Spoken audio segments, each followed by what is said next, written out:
Well, if this doesn't sum up how the hay season's going, I don't know what does. At least everything's baled, but man, this rain just doesn't stop.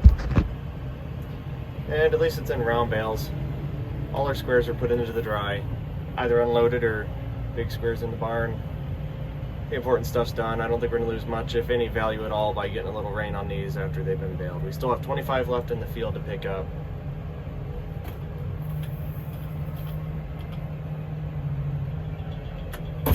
There we go.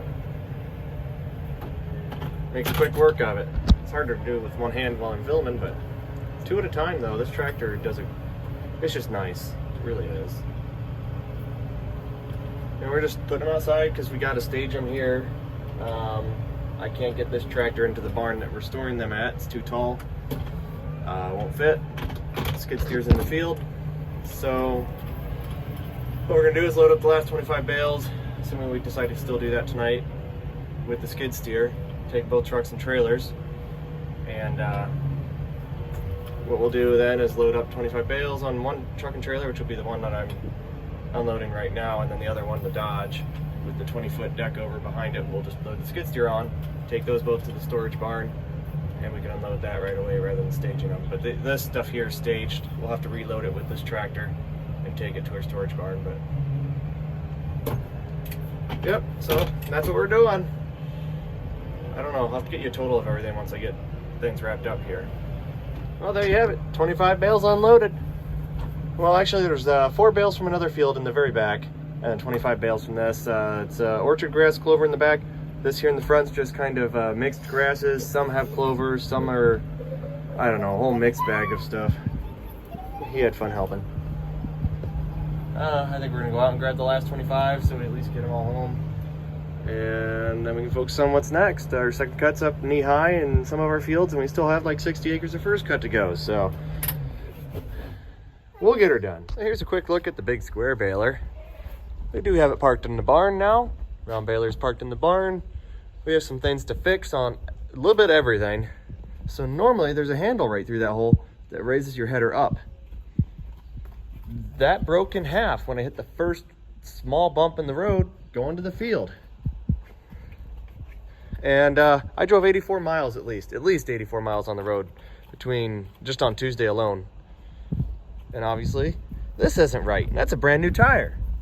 So we got to get that off. Obviously we got the start of it. Whenever we get time, I'll just pop the tire off, take it up. And then on to this. We'll see what's wrong with this. So we were having some issues with this. I'll have to do another video kind of explaining some of it more in detail. So right there's a shear bolt that's supposed to go in there. I ran out of bolts the right size in the field, haven't fixed it yet. I picked up some more bolts that will be pretty close. I mean, they're within like 1/100 of an inch of spec. They're standard, while I think New Holland has a M10 by 65 millimeter. I went like I think it was 7/16 bolt. I got to double check. They're pretty close. When I get time to run to the dealership, I'll end up just picking up the right shear bolts for that. And then flywheel shear bolts, we sheared 2. And like I said, we were using generic standard bolts on those. I want to get the actual ones when we get time to get up there. Probably will end up replacing that with an actual one, but just in case, I got some more of the standard ones just to have. I think I need to make some small adjustments to the stuffer. Right about there maybe. So that puts the tension on the stuffer to dictate when it trips to feed the slab in. We had this thing so jam-packed all the way up from there, all the way down to right there. And I would have to go in there and pull out as much as I can.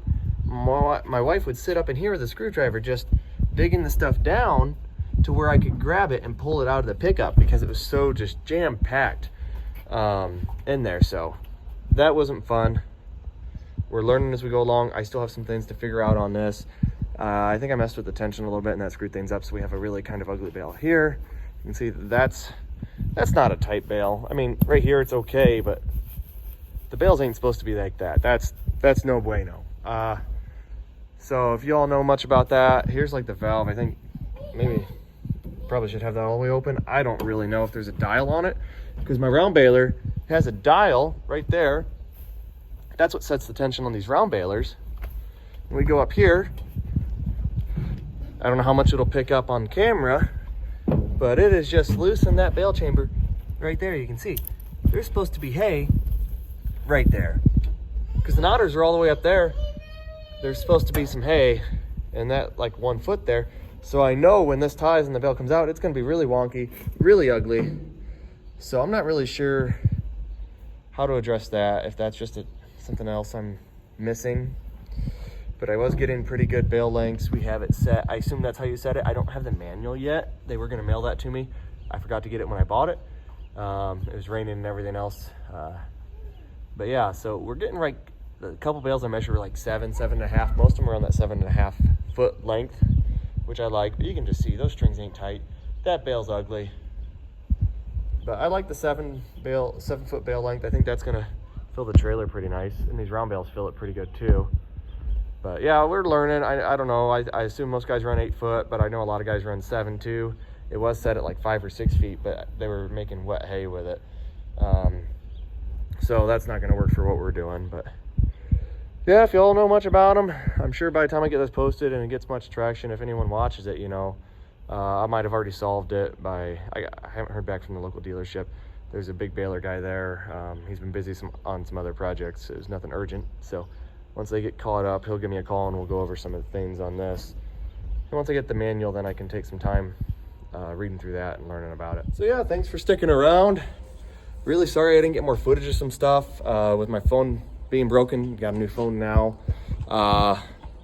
Should have plenty of footage moving forward, kind of like what we've been doing, but what footage we got was with my wife's phone up until this point. So yep, that was kind of really a bummer because I really want to get some footage of the big square baler running the first time. Maybe it's for the best. I haven't been maybe the most pleasant person to be around in this heat. You know, spent 10 hours in this tractor the other day. No air conditioning. So that was less than fun.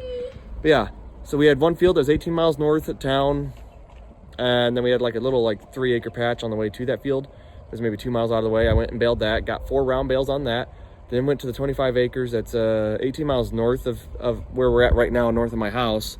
I round baled most of that, what was left. We square baled 26 square bales in that field. Small square baled 1,300, almost 1,400 bales in it. But I got to where there's only like 8-10 windrows left. It was going to fit on the wagons we had in the field, so I made 35 round bales in that 25 acres. Left the rest of it there for my wife to finish small square baling. Took off to the next field, and that was only maybe 2 miles north of my house, kind of on the way home. I round baled the end rows off of a field for someone. It was kind of weedier stuff of a new seeding. They just wanted round baled. Made 16 round bales in that field, and then made the 24-mile drive south to the field south of home, all in the same day. Baled that, made 50 round bales. That's what's on the trailer right there. Half of them, 25 of those bales. So that was 24 miles out, you know, and then 24 miles home. So you figure 18 miles north, 18 miles home, there's 36, 24 there and back is 48. That's at least 84 miles plus whatever little jets off of those main paths, but that's just generally speaking 80 miles we put on this white.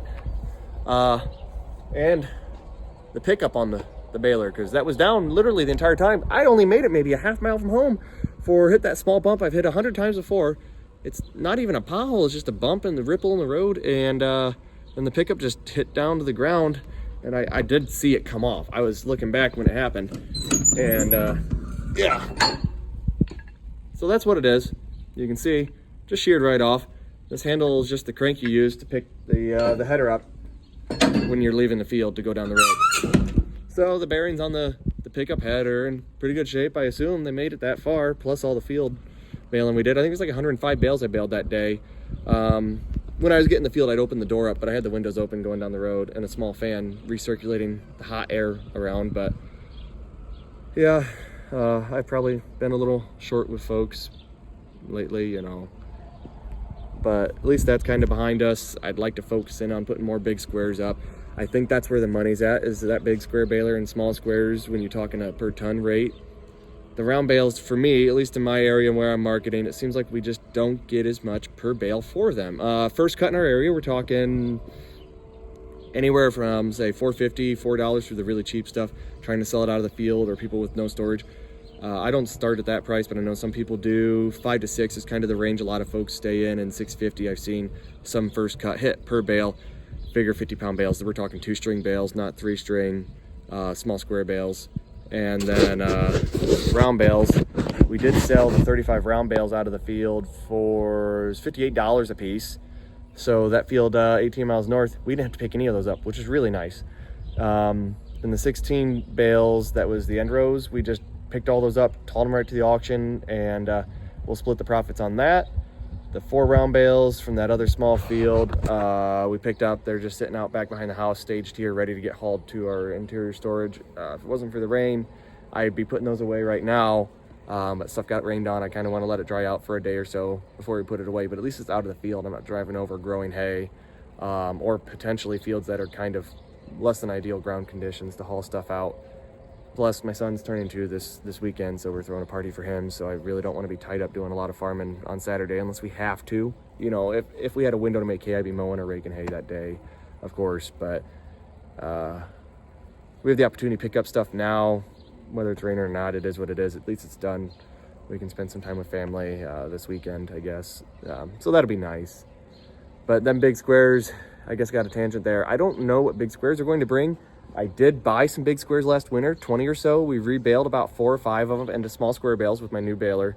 We got a BC 5070, new to me. Not new, but new to me. I always like to make sure things are working good before we go to the field. So I'm like, what better way to do that than to rebale big square bales? You know, it was cheap. I forget, it was like 130 a ton is what I paid for them. We cut those. I loosened them up real good with the bucket and just shuck them around, scooped them up, and then we just hand forked them into the pickup. We made, I don't know, it was like 100 bales or something like that, and it was all grass hay. You know, alfalfa, the leaves would just fall right off. So we rebaled grass hay, and then we got tired of rebaling. Then we knew the baler was working good. We had to fix a few things on it. And I think we sold it for $75 a big square. And I know those big squares, we weighed them because we bought it by the ton. They weigh as much as my 4x4.5s that I'm going to be happy to be getting 50, 60 bucks out of. We got 58 for some that we sold already this year, but I think 60 is what I'm going to shoot for out of those. And I don't think there's any guarantee we're going to get that. Who knows what markets are going to do this winter. So yeah, an extra $10 to $15 a bale to put them in big squares for the same tonnage, same weight. It's a no-brainer to me to do something like that, especially when we can utilize our storage better. And it'd be more fun because I get to run my new case, which has air conditioning. So I'd rather do that than sit in the non-air conditioned cab. And before you say anything, put AC on it.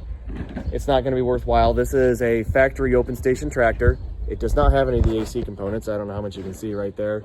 It doesn't have an AC compressor, none of the hoses, none of that stuff. They dropped a cab on it for whatever reason. And I bought, when I started farming, I wanted a cab tractor just to keep my monitor dry for the round baler because it was going to get parked outside a lot. And it did. And that part of it worked out, which was nice. You know, it kept things dry inside the cab, keeps the seat dry. Small things, right? Maybe it still would have been better going to open station and just deal with it, put a bag over the monitor. What's said is done. You know, none of the wiring's even hooked up to the cab. I don't even know where to go about getting some of that. So no blower fan, no radio. Obviously the heat hoses, none of that's hooked up. So literally it's just, you take everything you would have in a cab, you drop it on something, but hook up none of the stuff. That's what we're working with here. And I know to hook it all up, we'd be talking $3 or $4 grand, and this tractor's maybe worth 7 or 8. So to dump that kind of money into something like this, no matter how reliable it's been, because it's been a reliable tractor, it's just hard to want to put that much money into something like this when you just won't get that back out of it in value. And especially 18 miles an hour going on the road, it's fine and dandy when you're pretty close to home, which we are not. So I'm looking in the next few years to potentially upgrade out of this tractor, or maybe keep this as a yard tractor, moving stuff around. Would be handy to have for some of that, but maybe an open station tractor would be better for stuff like that. But just like shuffling wagons around, doing odds and ends, stuff like that. But eventually I want to get maybe another loader tractor, maybe not, or a telehandler. I don't know where we're going to end up being, but I do want to get another air-conditioned tractor that has a road speed of like 20 to 25 miles an hour would be ideal. With that being said, I do like this tractor, super reliable. We'll have to get into that more in future videos, but glad y'all stuck around. If you want to see more stuff or what you want to see more of, just let me know, and we're hopefully gonna have a lot of cool footage. We got a drone, so we do have some drone footage we could do. It just, YouTube's really difficult with copyrights on music, and unless I voice over the drone footage, we'll figure something out on that.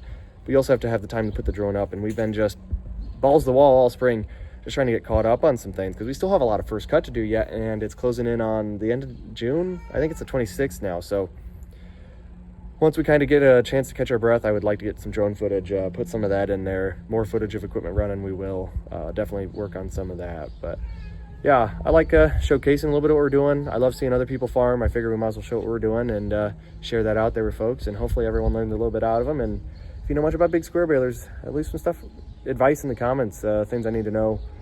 We've got this round baling thing figured out, I think, pretty well. We're pushing almost 200 round bales already on the season. Last year we did 1,900. So I expect the round bale numbers to come down this year, ideally, if we can get that big square baler going, and focus more on putting stuff into big squares over rounds. But it is nice having this, and I'm not selling it anytime soon. In situations like this where I can just go and pound out, 108 bales or 105 bales in a day, which isn't a lot. I've had a couple 200 bale days, which I know some folks probably run even more than that. But with the road travel, having 80 miles of driving on top of 105 bales, it was a pretty productive day, and I'm happy with that. We still got some stuff done after I got done round baling. I unloaded 2 more loads of hay, small square bales, after I got done round baling. We started the day, unloaded four wagons, which is about 500 bales. I round baled or drove this and round baled for about 10 hours, got done with that, unloaded 2 more loads. My wife was already there unloading with a high schooler we hired. My dad was helping out. I think they did 2 before I got there, and I helped with the final 2 of the night and unloaded those 2, 250, 300 bales there. And then we drove all the way up to that field 18 miles north.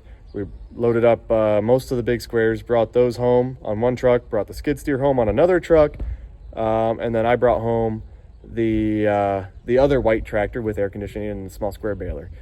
And we already had we had 2 loaded wagons left, and that's it. And then I backed those in the barn that night too. I think we got done at like 1 in the morning, but very productive day. Hopefully I have a lot more days that are productive like that, but we're starting to tighten in some of our acres, hopefully eventually. But that wasn't ideal, being spread out as far as we can north and as far as we can south on the most extremes with back-to-back days. Probably should have known better not to mow. My goal was to mow one day, wait one day, mow the following day, so there'd be a day between the 2, but I mowed them on back-to-back days. I think I mowed the one 18 miles north. My wife did while I was in Illinois buying that big square baler. That was a Friday. My wife mowed that field, mowed the 4-acre field or 3-acre field, whatever that was. And then Saturday I'm going to mowing down the 15-acre field that's 24 miles south. We didn't have the window to do that. We didn't think we had the window to do that. Hindsight being 2020, today being Thursday, we thought there was a guaranteed chance of rain Wednesday, possibly even late Tuesday night. So I knew I wanted everything baled by then. Well, that rain didn't come Wednesday. Fortunately, we got everything picked up and put away, but at least all our small squares and big squares were in the dry for Wednesday. And my wife spent yesterday getting round bales picked up, and we finally got the last of them here Thursday picked up in the rain, but it's done. So I would have liked to have a gap, then we had a day to finish up the north field, bring equipment back home, just get caught up on some things, and then the following day go out to the next field. But we have a few more fields that are within 10 miles of the house to finish up for first cut, and then we're rolling right back into second. Here's a little shot of the goats. You can see their manger is just plumb full. I cleaned all the wagons off yesterday, and you had a couple broken bales and then all the loose hay. But the nice thing is we can put maybe 3-4 days worth of hay in there. And this is storage to keep our barn clean and keep wagons clean too, because they get parked outside. So I spent a few hours yesterday hauling the wagons home one at a time and sweeping them off and filling up the feeders. So here's a little shot of the goats. You don't see a whole lot of them. Page is mostly about the equipment, but yeah, we got a nice little herd here. And then this is pen we're a little behind on. They need weaned, so like a couple of these mature does in here need pulled out, put in here with the buck, and then these younger kids can just really take off then because they don't have to compete for hay.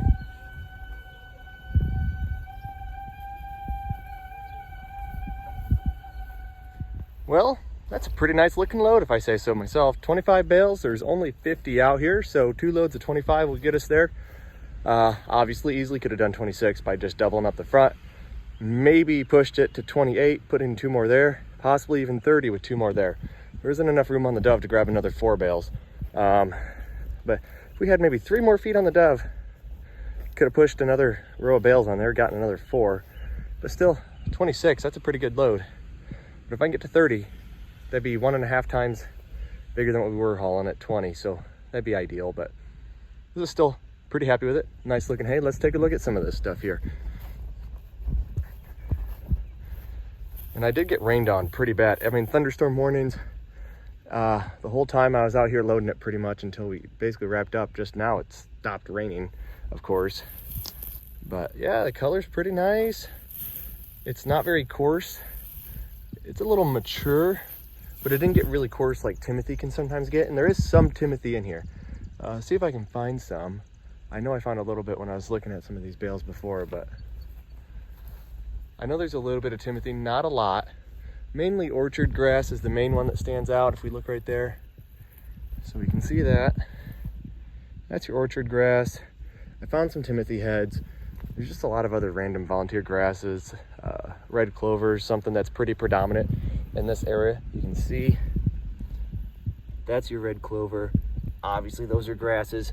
Couldn't tell you exactly what they are without seeing a head on them. So once we get out of first cut, I couldn't tell you what type of grass is in a field unless I knew what the first cutting looked like.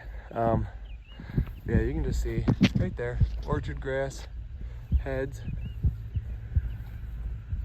Yeah, I'm just starting to dry out a little bit, but you might ask who the hell's loading hay in the rain, but I just want to get it done. Get it home. One of my biggest pet peeves is seeing 6-inch tall, 12-inch tall hay with just round bale sitting out in the field. I know some folks do it that way, but this is 24 miles from home. I want to get it home, and that's one of my biggest pet peeves. I like leaving fields clean, being timely about it. We baled this 2 days ago now. Today's Thursday. We baled this on Tuesday. I like seeing things just get done. Plus, didn't know how much rain we were going to be getting today. We might be getting more. This field already has some areas that are not necessarily the most dry, so let's get out of here before we tear anything up. More than we already have. You can see just a little bit with the skid steer. I mean, that's not tore into the ground, but it's just up in the surface. You know how skid steers are when you turn. But this is the high ground. If we got a ton of rain in some of those low areas, probably be all right, but not knowing, better safe than sorry. Just getting it out of here just gives me peace of mind, so we can focus in on what's coming next. But yeah, second cut's coming up quick, and we're not done with first, so at least this looks pretty. I'm liking this so far.